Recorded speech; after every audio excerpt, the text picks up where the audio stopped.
Hey everyone, and welcome back to the channel. Today, I want to talk about a book that truly changed my perspective on life and I believe has the power to do the same for you. It's called You Can Heal Your Life by Louise L. Hay. Now, if you're like me, you might have seen this book on a shelf somewhere. Perhaps even dismissed it as just another self-help book, but trust me, this one is different. I picked it up because I kept hearing whispers about its transformative power, and honestly, I was at a point where I was ready for a shift in my own life. What I found within these pages was not just advice, but a profound and deeply empowering philosophy that resonates deeply with something I think we all secretly know to be true. Louise Hay, the author, isn't just a writer, she's a metaphysical lecturer and teacher who, through her own journey and her work with countless clients, distilled these incredible truths into a powerful, accessible guide. Her core message, the absolute heart of this book, is remarkably simple yet incredibly profound. We're each responsible for all of our experiences. Every single thought we think, she argues, is actively creating our future. It's a powerful idea, isn't it? It means that we're the only thinkers in our mind, and therefore, no person, no place, and no thing has any power over us. When we cultivate peace, harmony, and balance in our minds, that's exactly what we'll find reflected in our lives. You might be thinking, but what about bad things that happen to us? Are we really responsible for everything? And that's a fair question. Louise addresses this head-on, explaining that we create our experiences through our thoughts and feelings, and then we often give our power away by blaming others for our frustrations.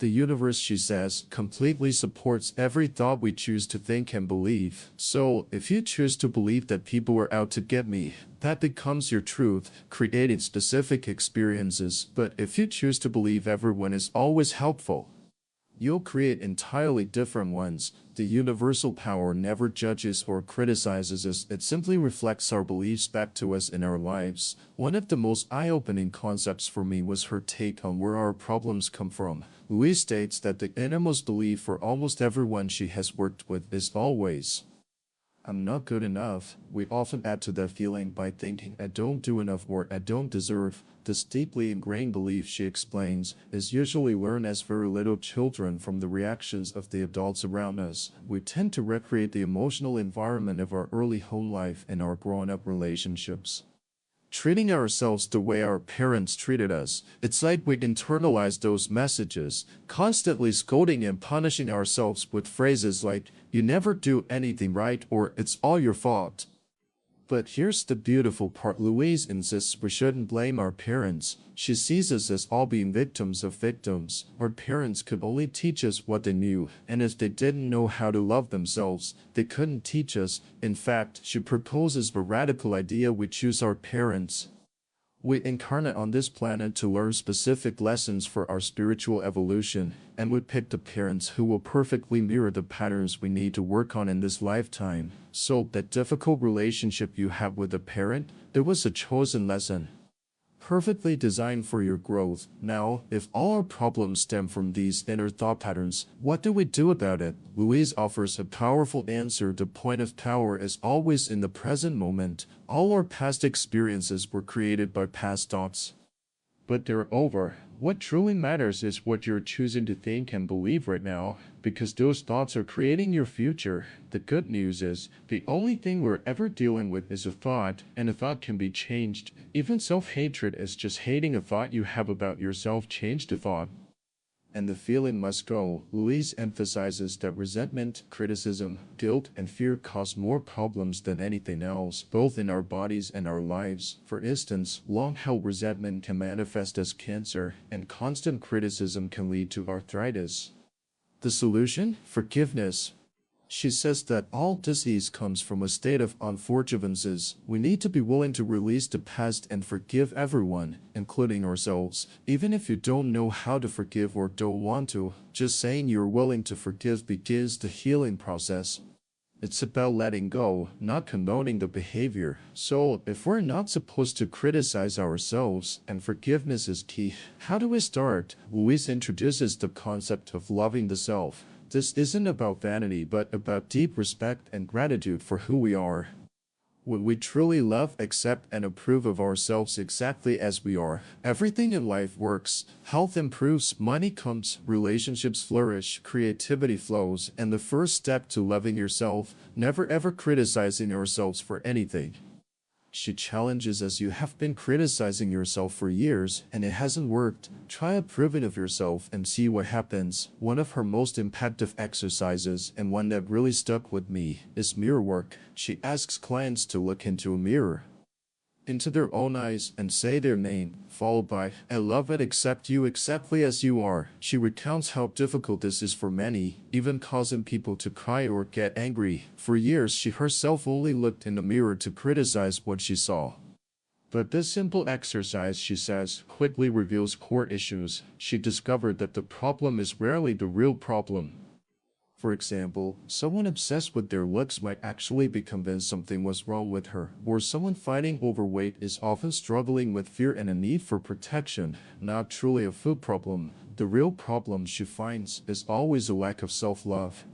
To change, we must first be willing to change. This means acknowledging our resistance, which is often a fear of the unknown. Louise adjusts touching your throat while saying, "I am willing to change." The throat, she explains, is the energy center for change in the body. She shares her own struggles with stubbornness. Even after years of work, knowing that strong resistance means you're hitting an important point of change. How do we practically apply this? By building the new, instead of focusing on what we don't want, like "I don't want to be fat." We should focus on what we do want, using positive affirmations in the present tense. So instead of "I don't want to be fat," it becomes "I am slender." The subconscious mind is an obedient servant, so if you say "I want," it will always keep it just out of reach in the future. Louise encourages us to make affirmations like "I approve of myself" a constant mantra, repeating it hundreds of times a day. She compares this process to planting a tomato seed. Your subconscious mind is the fertile soil, the affirmation is the seed, and as you water it with more affirmations and weed out negative thoughts, your desired experience will grow and manifest. When it comes to prosperity, Louise challenges common limiting beliefs like money doesn't grow on trees or money is evil. She asserts that true prosperity is a state of mind, not just an amount of money. It's about feeling good about yourself and having the freedom to do what you want. A key step is recognizing that you deserve the best, and I accept the best now. She tells a story of a client who won $500 but then broke his leg, incurring $500 in medical bills because he subconsciously didn't feel he deserved the good fortune. A beautiful practice she champions is blessing your bills with love. Instead of resenting them, see them as an acknowledgement of your ability to pay. When you pay with love and joy, you open the channels of abundance. Her own life is full of examples, like blessing her telephone and mailbox, which then brought her only good. Finally, Louise deeply explores the body as a mirror of our inner thoughts. She believes we create every so-called illness in our body, and the body is constantly communicating with us. She provides an extensive list of probable mental patterns behind various physical ailments and the new thought patterns affirmations to heal them. For example, baldness isn't just about genetics but about fear and tension, trying to control everything. Cancer, she states from personal experience, is deep resentment held for a long time. Her own cancer in the vaginal area, after a childhood of abuse, was healed by releasing deep-seated anger and forgiving, alongside physical cleansing. This personal story, shared at the end of the book, is incredibly powerful and validates her entire philosophy.